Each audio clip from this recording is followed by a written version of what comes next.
മക്കളൊക്കെ പോയിട്ട് അവർ രണ്ടാളും പോയി. അപ്പോൾ അത്രയും ദിവസം നല്ല ഒച്ചപ്പാടും ബഹളമൊക്കെ ഉണ്ടായിരുന്നു കേട്ടോ. ഇപ്പോൾ ഞങ്ങൾ മാത്രമേ ഉള്ളൂ, രണ്ട് കുട്ടികളും. മറ്റൊരു ചേച്ചിമാരെ മക്കളൊന്ന് പോയി. ഞാനൊരു വീഡിയോ ഇട്ടിട്ടുണ്ടായിരുന്നല്ലോ.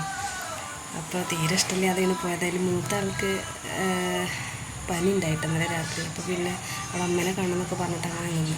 അപ്പോൾ പിന്നെ അങ്ങനെ ഇന്ന് അവളെ അമ്മ വിളിക്കാമെന്നുണ്ടായിരുന്നു, ചേച്ചി വിളിക്കാമെന്നുണ്ടായിരുന്നു. അപ്പോൾ അങ്ങനെ അവരിന്ന് പോയി. അപ്പോൾ സൈലൻ്റായി ഇവിടെ. പിന്നെന്താ, ഞങ്ങൾ ഇവിടുത്തെ രാത്രി ചെറിയ ചെറിയ പരിപാടി ഉണ്ട് കേട്ടോ. ഫുഡിൻ്റെ ഇതുണ്ട്. അപ്പോൾ ഫുഡ് ഉണ്ടാക്കാണ്ട് ചേച്ചി അവിടെ പുറത്ത് ചപ്പാത്തി ഉണ്ടാക്കുന്നുണ്ട്. ഞാനിവിടെ ഏട്ടുണ്ടല്ലോ ഇവിടെ. അപ്പോൾ ഏട്ടന് ഉപ്പേരി ഉണ്ടാക്കാനുണ്ട്, കൈപ്പയ്ക്ക. അപ്പോൾ അത് ഉണ്ടാക്കിക്കൊണ്ടിരിക്കുക. ഇതാ കൈപ്പയ്ക്ക. അപ്പോൾ അതിന് ഉപ്പേരി ആയിട്ടുണ്ട്. ഇത് ആയി ഓഫാക്കാം. ചപ്പാത്തി ഇവിടെ ചുട്ട് വെച്ചിട്ടുണ്ട് കേട്ടോ. അപ്പോൾ ഇതാ ഗൈസ്, ഇപ്പോൾ ഏട്ടൻ വരുമ്പോൾ മീൻ കൊണ്ടുവന്നിട്ടുണ്ട് കേട്ടോ. ഇതാണ് തളമീൻ.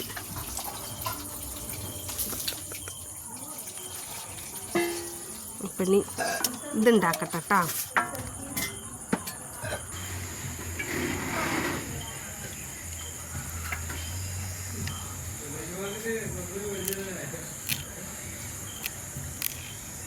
മാർഗില്ലാണ്ട് പോയാൽ പോരാ.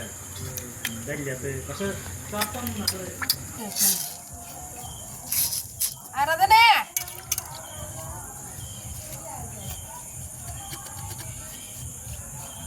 ഇവിടേക്ക് ഇതിന് തളമീൻ എന്നാട്ടോ പറയുക. തളമീൻ, തളയെന്നൊക്കെ. ഇത് പല സ്ഥലങ്ങളിലും പല പേരിൽ അറിയപ്പെടുന്നുണ്ടായിരിക്കും അല്ലേ. എന്തൊക്കെ പേരിൽ അറിയപ്പെടണമെന്നൊന്നും അറിയണവരൊന്ന് കമൻറ്റ് ചെയ്യട്ടോ. ഞങ്ങൾ തളമീൻ എന്നാട്ടോ പറയുക.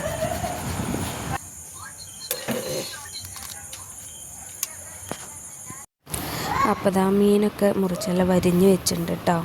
അപ്പോൾ ഇതാ നമ്മളെ മീൻ മസാല തേക്കാൻ പോവാം കേട്ടോ. എന്തൊക്കെയാണെന്ന് വെച്ചാൽ ഇത് ഇഞ്ചി, വെളുത്തുള്ളി, വലിയ ജീരകം, ചെറിയ ഉള്ളി അതൊക്കെ പേസ്റ്റാക്കിയതാണ് കേട്ടോ. പിന്നെ അതുപോലെ അതിലമ്മ മസാലകളൊക്കെ ഇട്ടിട്ടുണ്ട്. അപ്പോൾ അമ്മ ഇതാ കുരുമുളക് പൊടി ഇട്ട് കൊടുത്തിട്ടുണ്ട് കേട്ടോ. അപ്പോൾ അത് മീനൊന്ന് നല്ലൊരു ഈ ഒരു മസാലനേക്കാളും കുറച്ചും കൂടി ഒരു എരിവ് കിട്ടാൻ വേണ്ടിയിട്ട് അപ്പം അമ്മ കുരുമുളക് പൊടി ഇട്ട് കൊടുത്തതാണ്. അപ്പം അമ്മ ഇതാ ഒക്കെ മീനൊക്കെ ഒന്ന് മസാല തേക്കുക കേട്ടോ.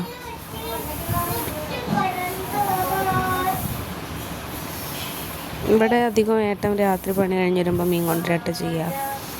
അപ്പോൾ പിന്നെ രാവിലെ നാളേക്ക് എടുത്തേക്കും ചെയ്യും, പിറ്റേ ദിവസത്തേക്ക് എടുത്തേക്കും ചെയ്യും, അങ്ങനെയാണ്. പിന്നെ ഇത് കുറച്ച് മത്തി ഫ്രിഡ്ജിൽ ഉണ്ടായിരുന്നു കേട്ടോ. അപ്പോൾ അമ്മ അത് എന്ത് ചെയ്ത് അതും കൂടി എടുത്തിട്ട് ആദ്യം വറുത്തിട്ടാ.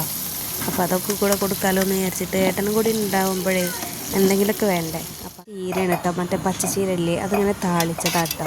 പച്ചമുളക് കീറിയിട്ടിട്ട് വെളിച്ചെണ്ണ ഒക്കെ ഒഴിച്ചിട്ട്. ഞങ്ങളുടെ രാത്രിയത്തെ വിശേഷം.